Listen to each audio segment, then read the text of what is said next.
দেখছেন স্বপ্নধরা নিউজের এক্সট্রা সহযোগিতায় ক্যামব্রেন স্কুল অ্যান্ড কলেজ ও আলোক হেলথ কেয়ার অ্যান্ড হাসপাতাল। কিছুদিন ধরে যেন বিতর্ক আমাদের পেছনে ছাড়ছে না, একের পর এক নানা ধরনের বিতর্ক, বিশ্ব রাজনৈতিক বিষয় নিয়ে আমাদের দেশে নানা ধরনের বিতর্ক হচ্ছে। কখনো নির্বাচনের সময়সূচি দিয়ে বিতর্ক হচ্ছে, কখনো রাষ্ট্রপতির পদত্যাগ নিয়ে বিতর্ক হচ্ছে। নতুন যে বিতর্ক নিয়ে এখন বেশি আলোচনা হচ্ছে সেটি দুজন নতুন উপদেষ্টা নিয়োগের পর তাদের নিয়ে নতুন বিতর্ক তৈরি হয়েছে। বৈষম্যবিরোধী ছাত্র আন্দোলন যারা আছেন তারা সেটি নিয়ে কথা বলছেন, তাদের বিরুদ্ধে কথা বলছেন, তাদের পদত্যাগ চেয়েছেন। সেই সঙ্গে আরও যার সামাজিক যোগাযোগ মাধ্যম খুললে আমরা সেই বিতর্কগুলো দেখতে পাচ্ছি। আমরা আজকে এই বিতর্ক নিয়ে একটু কথা বলার চেষ্টা করব। আমাদের আজকের বিষয় নতুন উপদেষ্টা, নতুন বিতর্ক। দুজন অতিথি আছেন, একটু পরিচয় করে দিই। আমাদের সঙ্গে আছেন আশরাফ কায়সার, রাজনৈতিক বিশ্লেষক, এবং আছেন মোহাম্মদ রাশেদ খান, তিনি সাধারণ সম্পাদক গণ অধিকার পরিষদ। দুজনকে আমাদের স্বাগত অনুষ্ঠানে। রাশেদ খান, আপনাকে দিয়ে শুরু করতে চাই।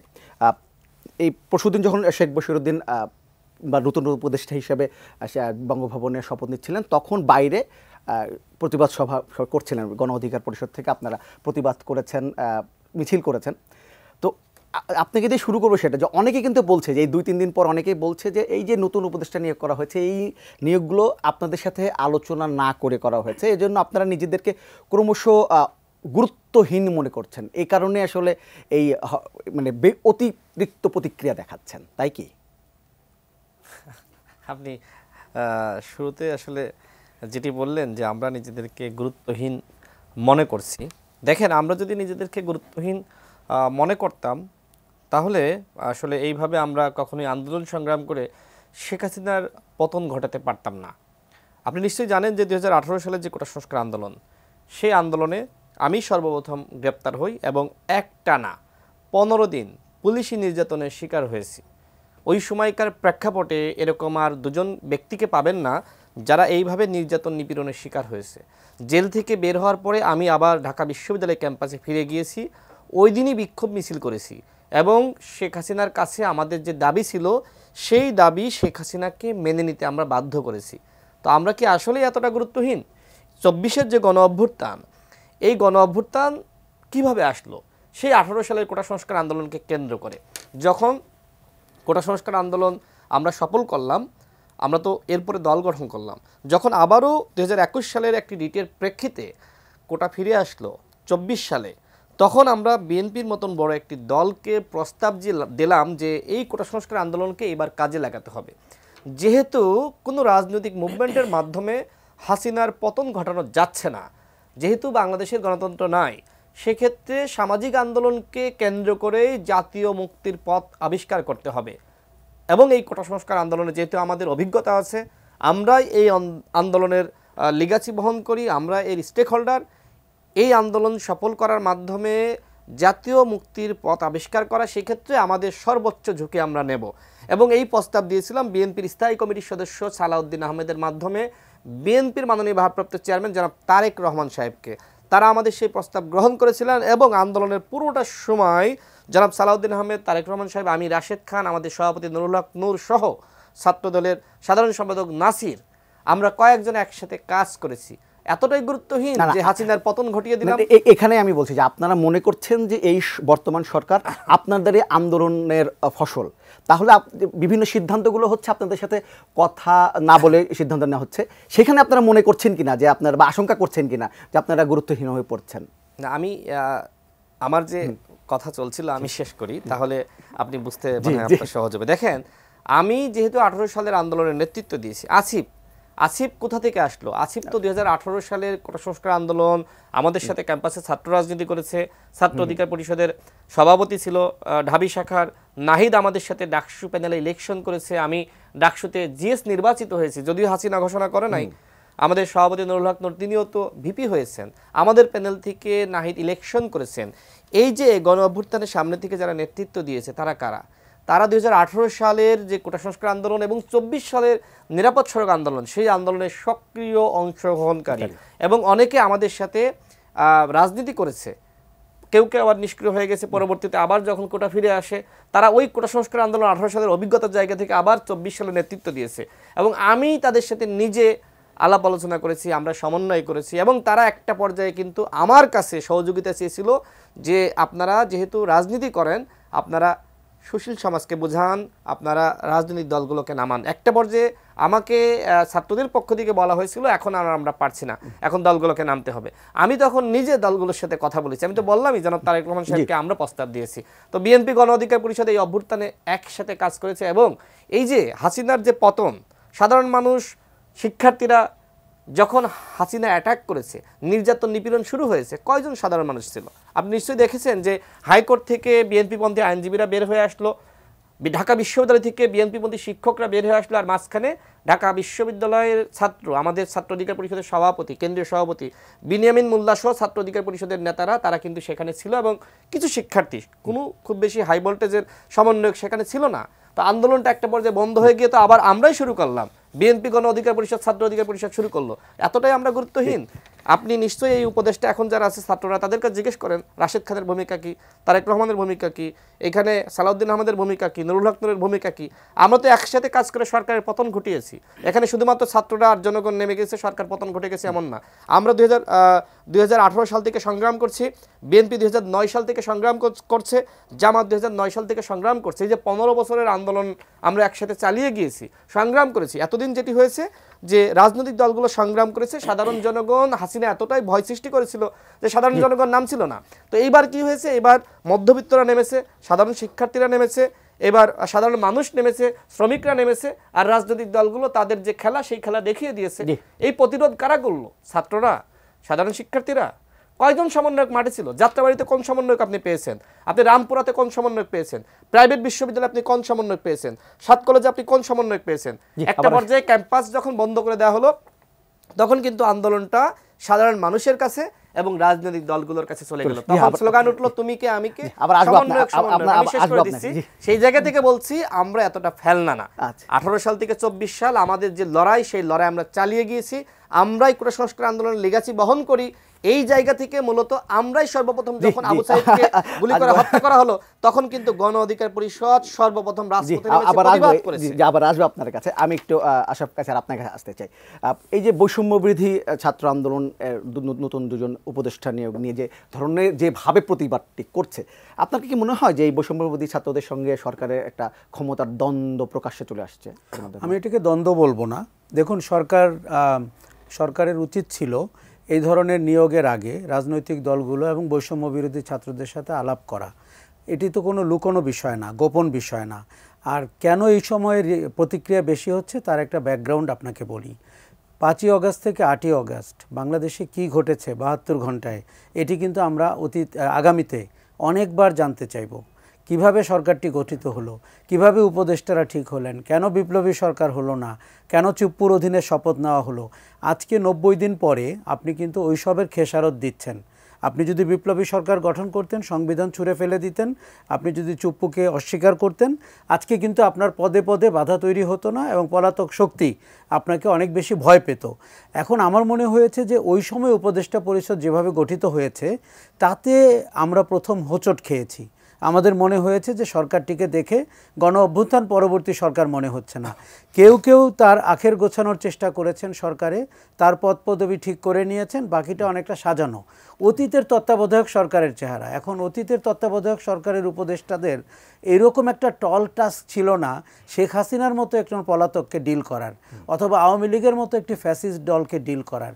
আমাদের তখন মনে হয়েছে এই উপদেষ্টা পরিষদ দিয়ে কাজ হবে না। এবং 90 দিন পরে যখন আপনি আবার উপদেষ্টা নিচ্ছেন তখন আমরা দেখতে পাচ্ছি যে আপনি নিজের থেকেই বিতর্ক উস্কে দিচ্ছেন। দেখুন, বাংলাদেশের একজন নাগরিকের আমলনামা চেক করা এটা কোনো কঠিন কাজ না। আর সামাজিক যোগাযোগ মাধ্যমের পরে মানুষ আগ বাড়িয়ে অপ্রয়োজনে অতিকথন করে ছবি টবি দিয়ে কাউকে অভিনন্দন জানিয়ে নিজেই নিজের বিপদ ডেকে আনছে। এই যুগে কিন্তু আপনার জন্য স্ক্রুটিনি করা আরও সহজ। কাজে আপনি যাকেই নেবেন, এই 3 জন তো বটেই, আগামীতেও যদি কাউকে নেন তাকে আপনি 15 বছরের আমলনামা হিসাব করেন, এমনকি 30 বছরেরটা করেন, আর 30 দিনেরটাও করেন। কাজেই এটিতে ছাত্ররা যে বিক্ষুব্ধ হয়েছে এটি আমি অত্যন্ত যৌক্তিক মনে করি এবং সরকারের উচিত হয়নি এরকম বিতর্ক তৈরি হতে পারে এরকম ব্যক্তিবর্গকে আমন্ত্রণ জানানো। দেখুন কেউ যদি হত্যা মামলার আসামি হয়, এখন আপনি বাছবিচার করতেই পারেন কারা মামলা দিয়েছে, কেন দিয়েছে, তার ভাই এমপি বলে তাকে দোষারোপ করা হচ্ছে নাকি তার পরিবার দোষারোপের আওতায় আছে, এগুলো অনেক সূক্ষ্ম বিতর্কের বিষয়। কিন্তু আপনার কি দরকার এরকম বিতর্ক হাজির করার? অথবা সরোয়ার ফারুকীর ব্যাপারে যদি আপনি দেখেন যে এখন আওয়ামী লীগ আমলের মন্ত্রী পলক, খোকন, ববি এদেরকে অভিনন্দন জানাচ্ছে বিভিন্ন পোস্টে, অথবা ৩২ নম্বর নিয়ে এসে ৭ই আগস্ট কী বলেছে, এই যে কথাগুলো, এই বিতর্ক আপনি নিজে উস্কে দিয়েছেন। আমি কিন্তু এই ব্যক্তি দুজনকে দোষারোপ করব না, আমি সরকারকে দায়ী করব, সরকারের চিন্তা চেতনা এবং তাদের বিবেচনা বোধকে দায়ী করব। দেখুন সরকারটিকে আমরা অনেকভাবে ভালো মার্ক দিতে পারছি না, আর এই খেলোয়াড় নিয়ে আপনি ভালো খেলাও খেলতে পারবেন না। খেলোয়াড়দের অবস্থা খেলোয়াড়রা কেউ কেউ অবসরপ্রাপ্ত, কেউ কেউ চোখে দেখে না, কারো স্মৃতিশক্তি বিলোপ হয়েছে। এইসব করে আপনি কি অভ্যুত্থান পরবর্তী সরকার করতে পারবেন? তার মধ্যে শেখ হাসিনা প্রতিদিন আপনার জীবনকে অস্থিতিশীল করছে। আপনি 10ই নভেম্বর দেখেছেন 0 পয়েন্টে কি করেছে। শেখ হাসিনা এখন মানে আমাদের নূর হোসেন এক হাতে, ডোনাল্ড ট্রাম্প আরেক হাতে, কেননা তাদের দলের কোনো লোকের ছবি জনসম্মুখে দিনের আলোতে বের করার সৎ সাহস তাদের নেই। কাজেই উনি প্রতিদিন চেষ্টা করবে আপনাকে অস্থিতিশীল করার, নতুন এজেন্ডা সেট করার এবং সরকারকে বিতর্কিত করার, আন্দোলনকে বিতর্কিত করার। আমরা যদি ফেসবুকে দেখে থাকি বা অন্য সামাজিক যোগাযোগ মাধ্যমে, আওয়ামী লীগের অঢেল টাকা রয়েছে এগুলোকে বুস্ট করার, মানুষকে বিভ্রান্ত করার এবং ফেক নিউজ তৈরি করার। এই জায়গায় দাঁড়িয়ে সরকারটিকে আমাদের মনে হচ্ছে 60s মানে 60-এর দশকের সরকার 2024 সালের চ্যালেঞ্জ মোকাবেলা করতে নেমেছে। তার মধ্যে আপনি যখন উপদেষ্টা নিয়োগের মনোনয়ন দেখেন, আপনি কিন্তু সূত্র মেলাতে পারবেন এই উপদেষ্টা কোত্থেকে নিয়োগ হয়েছে, কার মাথা থেকে এসছে, কে সমর্থন করেছে, কে আদায় করেছে। আপনি প্রতিক্রিয়া দেখলে বুঝতে পারবেন। দেখুন 2024 সালে আপনার কোনো কিছু লুকানোর সুযোগ নাই। আপনি এক জায়গায় মিথ্যা কথা বলবেন, আরেক জায়গায় ধরা পড়ে যাবেন। কাজে আমরা যেটা দেখতে পাচ্ছি, ছাত্ররা যে বিক্ষুব্ধ হয়েছে এবং কর্মসূচি দিয়েছে। আপনি জানেন যে আমি আমার প্রোফাইল পিকচার আজকে আবার লাল করেছি, কেননা আমার মনে হয়েছে আমরা যেরকম করে হাসিনার জন্য, হাসিনার বিরুদ্ধে 15 বছর লড়াই করেছি, শুধু 36 দিন না, কেউ কেউ কিন্তু 36 দিন করেছে, কেউ কেউ কিন্তু 7 দিন করেছে। আমরা আয়ুষ্কাল নিয়ে কথা বলছি। কাজেই কেন করলাম, কেন আমার মনে হচ্ছে যে সরকার কিন্তু জনগণের কথা শুনবে। এই সরকার যদি জনগণের কথা না শোনে, কোন সরকার শুনবে? এই সরকারের তো কোনো রাজনৈতিক এজেন্ডা নেই। এই সরকারের কেন এত ইগো থাকবে এবং এই সরকার কেন একটা স্বজনপ্রীতির সরকার হবে, পুনর্বাসনের সরকার হবে? আমরা কিন্তু এটি চাচ্ছি না। আপনার সামনে যে বড় বিপদ রয়েছে সেটি হচ্ছে নির্বাচনটি আপনি করতে পারবেন কি না, কিভাবে করবেন, নাকি তার আগে আরও অনেক নাটকীয় ঘটনা ঘটবে। এবং ভারত আপনার বিরুদ্ধে রয়েছে, প্রতিনিয়ত তাদের গোয়েন্দারা, তাদের কূটনীতিকবিদরা আমাদের বিরুদ্ধে প্রচারণা করছে, তাদের মিডিয়া। আপনার এখন স্থিতি অবস্থায় নেই যে আপনি যেরকম বসে আছেন, ভারতীয় মিডিয়া বসে থাকতে পারছে না, সে দৌড়াদৌড়ি করছে সেটের মধ্যে, সে নাচছে, গাইছে, কী যেন করছে। আপনি প্রতিক্রিয়াটি বোঝার চেষ্টা করুন। ডোনাল্ড ট্রাম্পকে বিজয়ী হওয়ার পরে আওয়ামী লীগ ভাবতে শুরু করেছে উনি শপথ বাক্য পাঠ করাতে চলে আসবেন, এবং এই ধরনের কল্পনা যারা দিবাস্বপ্ন করেন তাদেরকে আপনি কিভাবে ডিল করবেন? সরকারটিকে আমরা যথেষ্ট দক্ষ দেখছি না, এবং সরকারটিকে আমার মনে হচ্ছে বাস্তবতা উপলব্ধি করতে পারছে না। এই যে 3 জন উপদেষ্টা নিয়োগ নিয়ে যে বিতর্ক তৈরি হলো, এটা সম্পূর্ণভাবে সরকারের সৃষ্টি করা। সরকার যদি রাজনৈতিক দলগুলো বা স্টেক হোল্ডারদের সাথে আলোচনা করত, আমি নিশ্চিত জানি তারা কেউ বিরোধিতা করতো না, আরও ভালো প্রার্থীদের কথা বলতে পারতো। দেখুন এখনও সমাজে এমন লোক আছে, তাকে বলা মাত্র সে উপদেষ্টা হবে না, তার নিজস্ব বিচার বিবেচনা আছে। সবাই পদ পদবীর জন্য মানে মুখিয়ে আছে এমনটি ভাবার কোনো কারণ নেই। আবার আসবো আপনার কাছে, একজন দর্শক আছে, ফোনটা নিয়ে নিই। হ্যালো হ্যালো জি হ্যালো, আসসালামু আলাইকুম। ওয়ালাইকুম আসসালাম। আপনার নামটি বলে প্রশ্নটি করুন। আমার নাম মোহাম্মদ তহিদুর রহমান। আমি আমাদের শ্রদ্ধেয় রাশেদ ভাইয়ের জেলা ঝিনাইদহ শোলকুয়া থেকে বলছিলাম। জি বলেন।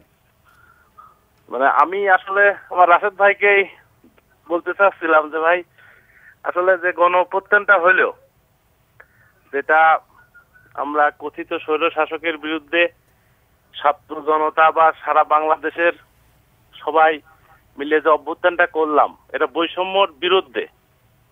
কিন্তু বর্তমানে যে উপদেষ্টা মন্ডলী নতুন নতুন যোগ হচ্ছে বা আমরা দেখছি, আমার তো মনে হচ্ছে যে আসলে বৈষম্য আমাদের দেশের থেকে যাবে বলে আমার মনে হচ্ছে না। আর আপনারা যে বিপ্লব করলেন বা যারা ছাত্র জনতা করলো, এই বিপ্লব তো আমার তো মনে হচ্ছে সামনে ব্যর্থতায় রূপ নেবে।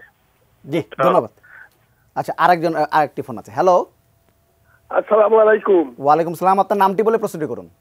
খসরু বলছিলাম পিরিজপুরের কাউখালী থেকে। আমার প্রশ্ন সংক্ষিপ্ত আকারে দুটি।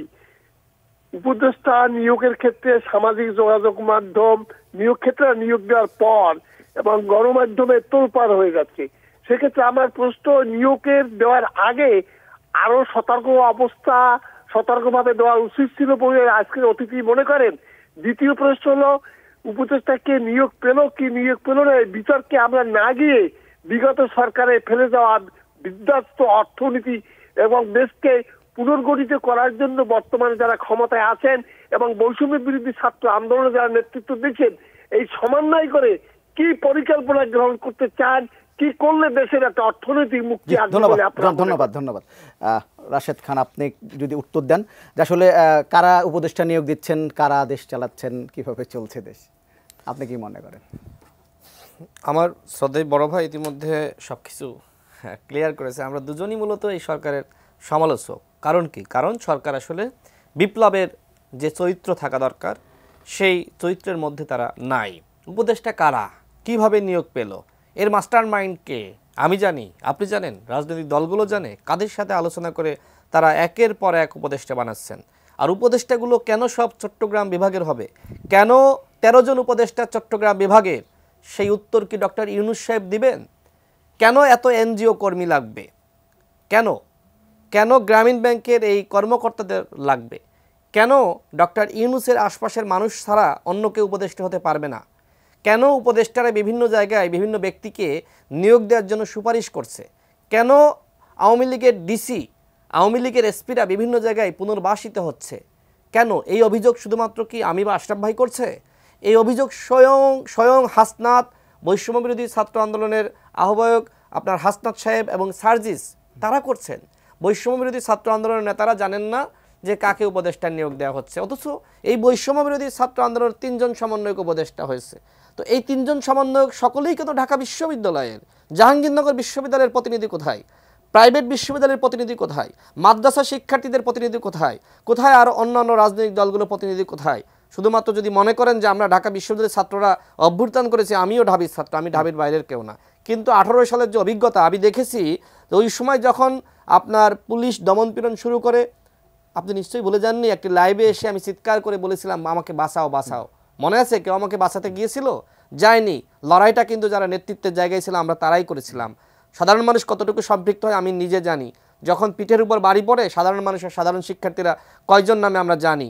সুতরাং যারা অংশীজন ছিল, আপনি সকলকে মাইনাস করে শুধুমাত্র আপনি সামনে ছিলেন আর কর্মসূচির ঘোষণা করেছেন, যে কারণে আপনি সব কিছু গঠন করবেন। What is this? এটি তো মনে নেওয়া যায় না। ফারুকির 15 বছরের আমলনামা আপনি ঘাটেন। তিনি তো শেখ মুজিবের পেতাত্তা, একজন মুজিববাদী। আপনি কিভাবে আলী ইমাম মজুমদারের মতন শেখ হাসিনার দশর শেখ মুজিববাদী একজন ব্যক্তিকে এখানে আপনি নিয়োগ দিলেন? চিৎকার করছি বারবার, কেন সরাচ্ছেন না? কেন এই যে তার মাধ্যমে সমস্ত জায়গায় আপনি আওয়ামী লীগের সেটআপ আপনি রেখে দিলেন? কেন পুলিশের ডিসিএসপি সমস্ত জায়গায় আপনি কেন আওয়ামী লীগকে আবার পুনর্বাসিত করলেন? এই সরকার তো আওয়ামী লীগের পুনর্বাসনের দায় এই সরকারকেই নিতে হবে। ডক্টর ইউনূস নামে মাত্র বসে আছে, কিন্তু সরকার চালাচ্ছে কথিত মাস্টার মাইন্ডরা। আপনাকে মাথায় রাখতে হবে, শেখ হাসিনা যেমন গণহত্যার মাস্টার মাইন্ড এককভাবে সব কিছু চালিয়েছে, এখন কিন্তু কথিত মাস্টার মাইন্ডরা সব কিছু চালাচ্ছে। অন্যথায় এই উপদেষ্টাদেরকে নিয়োগ দেওয়ার আগে অবশ্যই রাজনৈতিক দলগুলোর সাথে আলোচনা করা দরকার ছিল, তারা করে নাই। কত বড় দুঃসাহস! এই মাস্টার মাইন্ডটা সরকারের মধ্যে না সরকারের বাইরে? বাইরে থাকতে পারে, সরকারের মধ্যে থাকতে পারে, আমরা তো জানি না কোন অদৃশ্য শক্তি এই সরকারকে চালাচ্ছে, আমরা কেউ জানি না। এই সরকারের এখনো পর্যন্ত রোডম্যাপ নাই। এই সরকারের কর্মকর্তারা, এই সরকারের যারা উপদেষ্টা, তারা রোডম্যাপ নিয়ে কোনো কথা বলছে না। তারা বলছে যে আমাদেরকে নিয়োগ দিয়েছে ছাত্ররা, সমর্থন দিয়েছে জনগণ, আমাদের যতদিন ইচ্ছা তো আমরা ততদিন থাকবো। রাষ্ট্র কি কারোর বাপদাদার সম্পদ যে এই কথা কেউ বলতে পারে? আপনি যদি প্রকৃতপক্ষে আপনি রাষ্ট্র সংস্কার করতে চান, তাহলে আপনাকে অবশ্যই আপনার পরিকল্পনা প্রকাশ করতে হবে। পরিকল্পনাবিহীন কোনো রাষ্ট্র চলতে পারে না। আপনি কেন রোডম্যাপ প্রকাশ করছেন না? আমাকে কেন এই বারবার চিৎকার করতে হবে? আপনি শেখ মুজিবের ছবি সুন্দর করে পিছনে ঝুলিয়ে রেখে আপনি শপথ নিয়েছেন। আপনি যখন মানুষ দাবি করছে যে উপদেষ্টাদেরকে সরিয়ে দিতে হবে, আলী ইমাম মজুমদার, ফারুকি, বসিরকে সরিয়ে দিতে হবে, তখন আপনি শেখ মুজিবের ছবি সরিয়ে দিয়ে আপনি ইস্যু ঢাকেন। শেখ হাসিনার স্টাইলে দেশ চালাবেন আর আপনার মানবো? আমরা রক্ত দিয়েছি, জীবন দিয়েছি। আমাদের দলের 11 জন শহীদ হয়েছে। প্রত্যেকটা জেলায় যারা নেতৃত্ব দিয়েছে, মূল নেতৃত্বের জায়গায় ছিল ছাত্র অধিকার পরিষদ। আমরা 18 সাল থেকে 24 সাল পর্যন্ত যে ত্যাগ স্বীকার করেছি, আমাদের 18 সালের ইতিহাস মুছে দেওয়ার একটি ষড়যন্ত্র তারা শুরু করেছে। 18 সালের ইতিহাস সৃষ্টি না হলে এই 24-এর ইতিহাস সৃষ্টি হয়? আমরাই তো সর্বপ্রথম, আমাদের কাছে এই সমন্বয়করা সহযোগিতা চেয়েছে, স্বীকার করবে না, এখন কোনোভাবেই স্বীকার করবে না। ইতিহাস যখন লেখা হবে, সব লেখা হবে, কোথায় কি ঘটেছে, সমন্বয়করা কোথায় কি করেছে।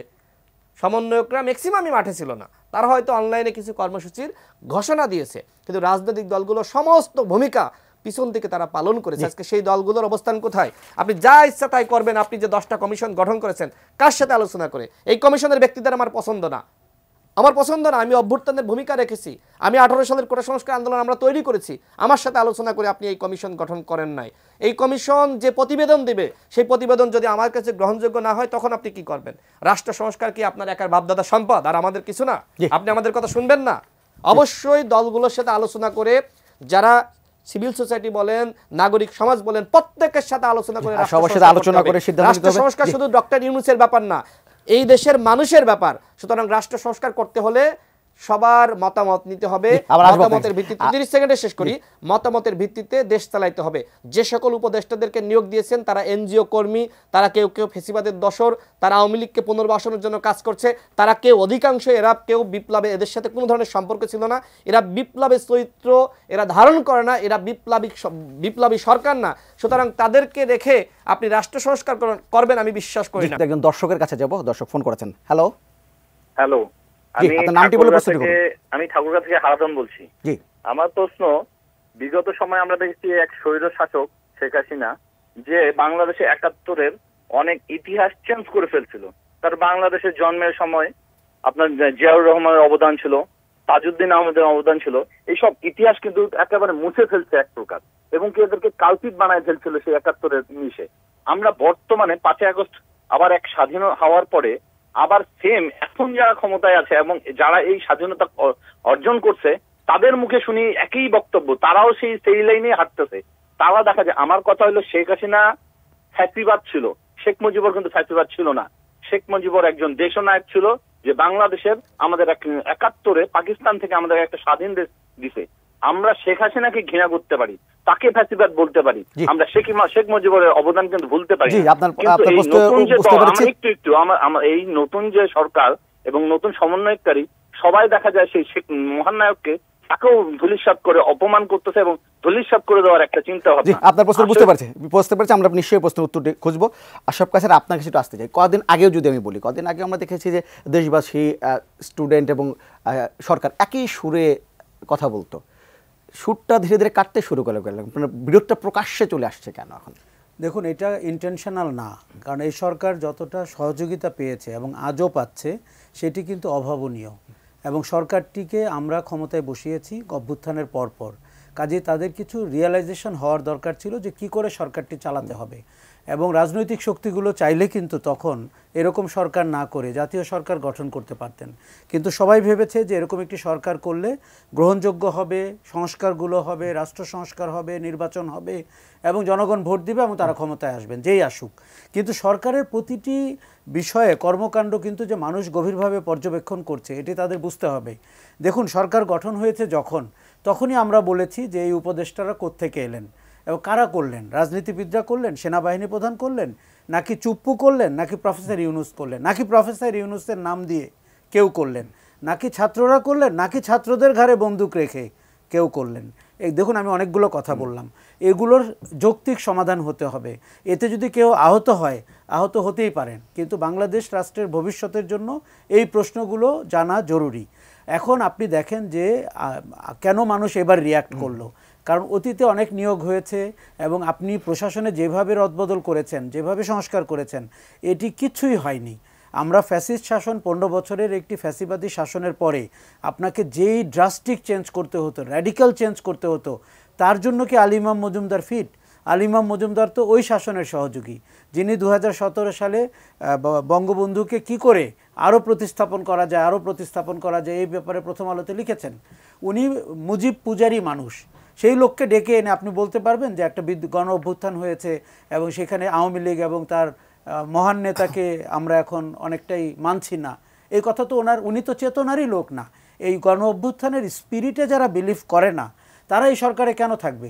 এই সরকার কোনো নিরপেক্ষ সরকার না, এই সরকার পক্ষপাতের সরকার, এই সরকার বিপ্লবের পক্ষের সরকার। কাজে আপনি এমন সব লোকজনকে সিলেক্ট করেছেন যারা বারান্দায় বসে চা খাচ্ছিল আর পেপার পড়ছিল, গণ অভ্যুত্থান হয়েছে কি হয়নি তারা জানেন না। তারা পদ পদবি বলে কার বন্ধু, কার ক্লাসমেট, কার স্বজন, কার সহকর্মী, এগুলো কোনো ক্রাইটেরিয়া হতে পারে? আমরা তো পুরো আন্দোলনটাই দেখেছি এগুলোর বিরুদ্ধে। বৈষম্য বিরোধী বলি, কোটা বিরোধী বলি। এখন আপনি কোটার একটি সরকার করেছেন, সেটা চট্টগ্রাম কোটা হোক, যে কোটা হোক, এটি অত্যন্ত মানে অগ্রহণযোগ্য। তাতেও তাদের আচরণ বদলাচ্ছে না। দেখুন, গত সরকারটি জবাবদিহিমূলক ছিল না, যে কারণে তাদের পতন কিন্তু নির্মম হয়েছে। এই সরকারটি কি জবাবদিহিমূলক? সে কাকে জবাবদিহি করছে? তার জবাবদিহি করতে হবে জনগণকে। ইদানিং জনগণের পালস বোঝা অত কঠিন না, আপনি শুধু বোঝার চেষ্টা করবেন, আপনি বুঝে যাবেন। আর এই সরকার যদি জবাবদিহি না করে তার পরিণতি কি হতে পারে আমি কিন্তু খুব শঙ্কিত। দেখুন, আগেরটি তাও কাপড় চোপড় গুছাতে পেরেছিলেন, এবারেরটি পারবেন কিনা আমি শিওর না। কাজেই এরকম একটি জায়গায় গিয়ে বিতর্কটি উস্কে দিচ্ছেন তারা। এখন শোনেন, তারা কিন্তু 18-20 জন মানুষ, কিন্তু পুরো দেশের 17 কোটি মানুষ। আমাদের বিগত পতিত সরকারের বাস্তবতায় দাঁড়িয়ে রাষ্ট্র সংস্কার করে নির্বাচন দিয়ে প্রতিনিধিদেরকে আমরা ক্ষমতায় আনবো, এই পুরো কোর্সটি সম্পন্ন করতে হবে। এখন সরকারটি যদি নিজে ডিফল্টার হয়ে যায়, আপনি কি করে সেটি করবেন? কাজে সরকারকে অনেক বেশি ইনক্লুসিভ হতে হবে। দেখুন, এখানে উষ্মা প্রকাশ করলে হবে না, ইগোসেন্ট্রিক হলে হবে না। আপনাকে মনে রাখতে হবে যে আপনার বিরুদ্ধে ইন্টেনশনালি কেউ বলছে না, আমরা আপনার কাজের সমালোচনা করছি। তাদের ইন্টেনশন হয়তো ভালোই আছে, কিন্তু তাদের কাজে কি সেটা প্রকাশ পাচ্ছে? আমাদের তো দেখুন, যেই দর্শক প্রশ্ন করেছেন, আমি তার ভালোর জন্য বলি, শেখ মুজিবুর রহমানকে কারা মহামানব বানিয়েছিল এবং কেন আজকে তার সব ভাস্কর্য ভাঙা হলো, এর উত্তর শেখ হাসিনাকে দিতে হবে। এবং উনি যে বলছেন যে উনি ফ্যাসিস্ট ছিলেন না, আমি তাকে ইতিহাসের পাঠ অনুধাবন করতে বলবো। 72 থেকে 75 বাংলাদেশের শাসনকালে কে আমাদের নির্বাচন কারচুপি করেছিল? প্রথম কে ক্রসফায়ারে দিয়েছিল সিরাজ শিকদারকে? আপনার কে একদলীয় শাসন করেছিল? কে রক্ষী বাহিনী গঠন করেছিল? কে জাসদকে নির্মূল করতে চেয়েছিল?